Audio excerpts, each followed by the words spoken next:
Okay, Gilivers, maganda nga po sa atin lahat. So ngayon, kasama natin si Sir Jar. Hi, Sir Jar. Hello, Doc Gigi. Hello. Parang napanood nyo na si Sir sa akin sa vlog before, di ba? Nagkasama na kami sa vlog. So ngayon, usapang real estate pa rin tayo, Sir. Yes. Kasi Sir, marami nagtatanong sa akin, yung mga hindi pa nakaka-experience na bumili ng property. And they want to experience. Kasi alam naman natin na napakahalaga din na yung pinaghirapan natin pera, na kahit nasa abroad ka o dito sa Pilipinas, kahit small business o may career ka, balagay sa tama.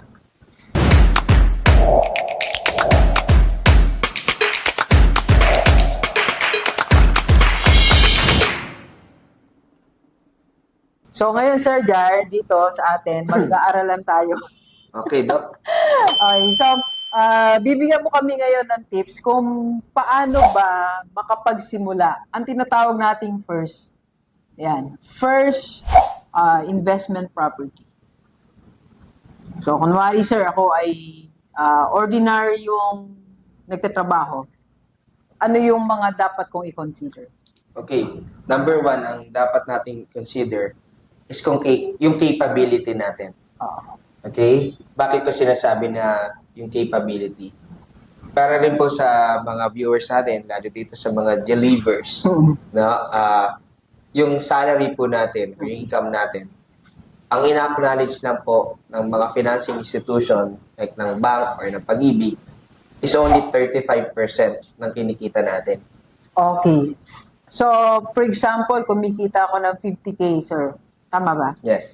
Okay. So, 30% yan. Magkano yan, sir? 15. Tama? Yes. Okay.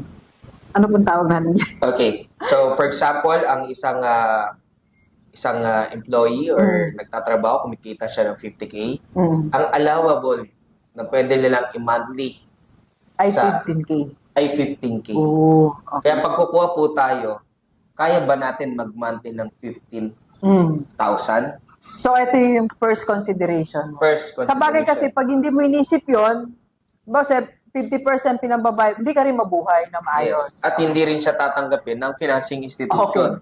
Kasi 30% to 35% lang ang inaalaw. Okay. Ayun. So, delivers. Tinan mo So, ako yung monthly income, 30% ang pwede mong ibayad. So, sir, ano ba, na-compute ko na. For example, ako naman ay kumikita ng 70,000. Or, bawa, mga OFW. Ang mga followers natin, sir. So, that is 21,000 ang kinoconsider natin. Tama? Yes. Okay. So, next step po, sir. Ang next step, syempre, i-consider natin kung mag-invest tayo ng property ay yung terms of payment. Terms. Kaya napakalaga po para po hindi tayo mapasubok is ano ba yung allowable maximum term applicable sa nag-a-apply ng loan para makakuha ng property. Paano yun? Example nga natin, sir. Okay. Ang Pag-ibig po, Okay. ang maturity date niyan is 70 years old. Ang bangko po, 60 to 65. Okay. So para sa mga idea nyo, ang Pag-ibig, Doc, is up to maximum term of 30 years to pay lamang. Okay. So, for example, sir, ako, kasi, like mga followers ko, mostly mga 40 years old yan eh. So, ano yung dapat kong i-consider sa 40 years old Okay, ako? pag sa 40 years old, kung ikaw ay maglo-loan kay bank, qualified ka more or less, no? Until 29 years to pay, to be exact. Kung kay 29 bank. years. Ay, Okay. sorry. 19 years to pay. Kasi 60. 60. 59. Okay, 19 years to pay. O kung magdaan ko naman sa Pag-ibig, Kung kay Pag-ibig, since na mas mahaba yung maturity niya, up to 29 years. okay. So, yan dapat mong malaman. Kaya nga, dapat malaga rin, nagsisimula ka ng mas bata ka, sir, no? Yes, kasi po mas flexible at mas friendly. Yes. Then, ang tip ko pa din, Doc, bakit yung terms? Minsan kasi, nakikita natin, lalo sa social media or sa mga iba't ibang platform na nag-o-offer ng property, ang monthly nito, no, is 20,000. Pero, yung pala yung 20,000, applicable pala yun sa maximum term. Okay. Kaya minsan tayo nainganyo, pero hindi natin man lang tinanong kung pasok ka ba dun sa ganoong term. Kaya nga, Kaya importante kasi- na yung kukunin mo ba is on a friendlier terms ba? Importante po yun. Right. So, yan yung terms of payment. Tandaan natin yan. Sir Jer, meron pa ba tayong tips? Dapat i-consider capability, terms of payment. At syempre, yung kung ikaw first-time property, at syempre, that kino-consider po natin is yung status po natin. Status mo kung Which is single? Ano ba yun? Civil status. Lalo po sa kasama mga, yun. lalo po dito sa Pilipinas. Ano ba ang ano? Okay. Bawa, simulan natin sa mga singleness, kagaya ni Doc. Ano ba yung ibig sabihin yan, sir? Okay. Pag single, natural, no? Ready to mingle. Ay, joke lang. Pag single po, is, yan po yung talagang halos wala nang kinokonsidera because they are the ones na yung mismong decision maker. And sa batas po, ang hinihingi lang dyan, Doc, is Senomar. Certificate of no marriage. So, ibig sabihin, you can easily decide, no? Yes, easily decide. Bakit ko sinasabi na first investment property? What if naman sa mga magpapamilya? Sige, sa family tayo. Married, di ba? Married. Dito po, sa pagkuha ng property, pag first time mo, automatically po, pag married ka, with marital consent na yan. You cannot buy a property without the consent of the spouse. Two letter yun, sir? No, through the contract. Pipirma din pipirma. siya. Parehong pipirma. Parehas pipirma. Eh dito pa naman, Doc, sa Pilipinas, maraming first time na property, ano yun, magbabayad na ako, hiwalay na nga kami ng asawa paano ko. ba yun? Paano yun? Okay. Dito kasi sa... Married kami, pero hindi kami good terms. Naghiwalay namin lahat, pero hindi kami na legally separated. Okay, according to the Family Code of the Philippines, kahit na hiwalay kayo, basta pipirma pa rin siya? pipirma pa rin siya. Ayoko na nga siya makita, nag-away kami. Pipirma pa rin siya? Pipirma pa rin yan. Ano yung way na hindi, how to get away with that? Ano yung? It's an internal agreement between the two of you. Kung kayo po ay good terms at kung may kinokonsidera naman na kanya-kanya ng buhay, mapapahayag mo lang talaga siya. Kasi para pag dumating naman yung panahon na siya na may nangailangan ng property, pumayag ka rin. papayag siyang ikaw na lang. May consent yon. Hindi, Doc. Magkasama pa rin. Pipirma pa rin talaga? Pipirma pa rin talaga. Ganun ba yun? Kaya pag sa mga first-time property, iba mga OFW, iba mga dito sa locally employed, nawawalan sila ng pag-asa na makakuha ng property because of that situation, no? situation. So talagang wala tayong way eh.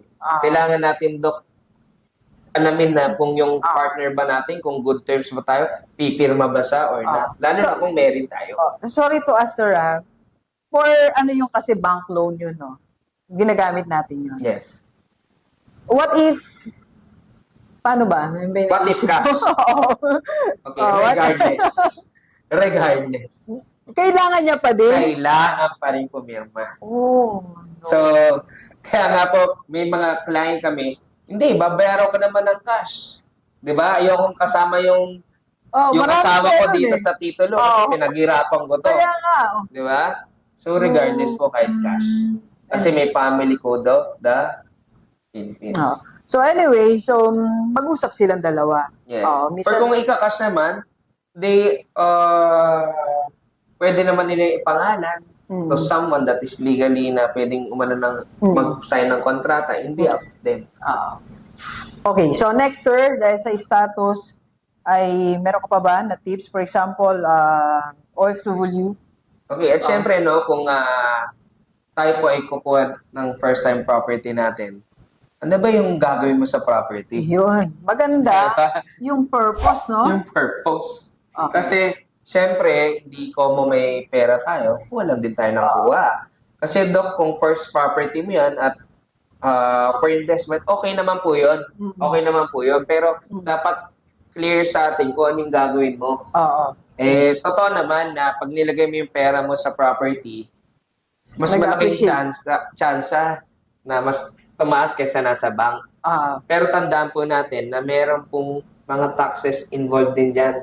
Like yung real property taxes. Kaya nga po ako, yung mga bar namin na gusto po mag-invest ng property, tinatanungan for what purpose? End use po ba for investment, for rental purposes? Kailangan klaro po sa kanila yun. Okay, so ito, madali naman yan, sir. So, dito sa atin, sa company natin, JCO, no? Ina-assist naman to, no? Yes. So, ano naman yung advantage, sir, nang meron ka ng property, yan, yung naka-first ka na, Okay, ang advantage, naka-isa ka na. okay. Ang advantage na may sarili kang property, syempre, yung fulfillment natin sa Yes. sarili natin. And of course, yung security. Mm. Na kahit ano man mangyari sa atin, kung ikaw man nandito, nasa abroad, meron kang sariling property. Nasa'yo talaga. Nasa'yo Nakapangalan sa'yo. Saka hindi ka doc NPA. Oo. No permanent address. Okay. Kasi ang lagi ko sinasabi sa mga client namin, especially sa mga nagre-rent, mahirap po magpaganda ng property na hindi yun. Oo. Mahirap mamili ng gamit. Kasi Pag hindi sa'yo, pag no? hindi sa'yo, kasi iniisip ko na anytime pwede kang makick out doon. Eh. Yes, yes. Pero pag sarili mong property, mas madali po na makapag-isip, mas may peace of mind ka. Oh. At the same time, syempre, Doc, yung nakaka-motivate ba or nakaka-boost ng Oo nga, moral nakaisa ka na, no? Nakaisa ka. Oo. Di ba? So, madali na yung susunod kasi Madali na na-experience. susunod. At syempre, Doc, yung having a first property, hindi rin talaga madali yan. Pero hindi siya madali. nakaka-proud. Hindi siya madali pero possible. Possible. Yun. So, sir, next question siguro ng mga followers natin. Saan ba sila pwedeng bumili? Matutulungan ba natin silang maghanap ng property? Mapupuntahan ba natin ngayon? Yes. Makakaikot tayo? Yes. Ay, So, kami dito sa Jayco Gold Realty, sa JCO Gold Realty. no? So, we cater po ng iba't ibang location, especially sa Metro Manila and outskirts. So, ito yung mga pwede nilang pagpilian na lugar. Kung nasaan ka man, Metro Manila, meron tayo dito, sir. Yes. At mga outskirts, pag sinabi outskirts, ano ba yung ibig nearby. sabihin, no? Nearby Metro Manila. Ano ba yung mga provinces na yun, sir? So, meron po tayo sa Cavite, Cavite. meron po tayo sa Batangas, Okay. okay? Meron po tayo sa Laguna, Dami pala, sir. meron po tayo sa Pampanga, Bataan ba meron, sir? meron po tayo Bulacan. Bulacan. Yes. So, yung Bataan po, no, Nice pa. inaayos pa. Nueva Ecija, wala ka ba? Parang nakita kita doon. Yes, we have po. Yes, we have. Nueva Ecija. Ayan. Okay. Ayan, so sa lahat ng mga kahit OFW o nasan ka mang bahagi ng Pilipinas, baka ito na yung chance mo magkaroon ng first property. Pero ngayon, may papakita si sir para makita nila, sir. Tour natin konti. Sige. Pwede ba? Yes. Ayan, tara, let's go. Let's go.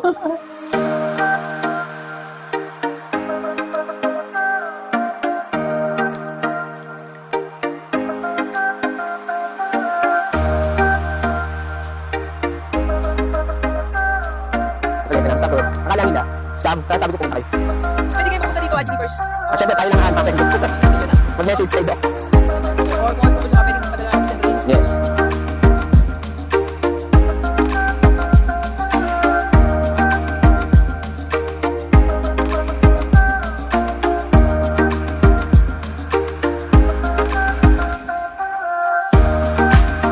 Mo, maglalabas ka ng 10 to 20,000 Okay. pound, no? Tapos, in 2 to 3 months, pwede mo nang gamitin. Hindi pa ata. Available